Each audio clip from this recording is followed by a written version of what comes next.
என் நாமாவை சொன்னால் உய்ந்து போகலாம், மிகப்பெரிய இடங்களுக்கு இந்த நாமாக்கள் உங்களை கொண்டு சேர்க்கும் அப்படின்னு ஒவ்வொரு அவதாரத்திலும் எம்பெருமான் சொல்லி இருக்கிறான்.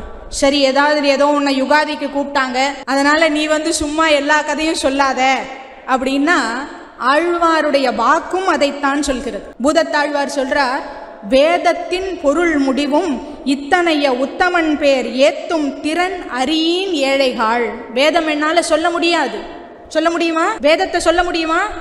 சொல்ல முடியாது. அப்போ வேதத்தின் பொருள் முடிவும் இத்தனைய உத்தமம் பேர் ஏதும் திறன் அறியீன் ஏழைகாள். வேதம் சொல்ல முடியாது, என்ன பண்றது? வேதம் அதனை வள்ளீரேள் நன்று. வேதம் சொன்னால் நல்லது, இல்லையே தெரியாதே வராதே என்ன பண்ண முடியும் அப்படின்னு கேட்டா, அதனை மட்டீரே, அது தெரியாது எனக்கு அப்படின்னு சொன்னா, மாதவன் பேர் சொல்லுவதே வேதத்தின் சுரு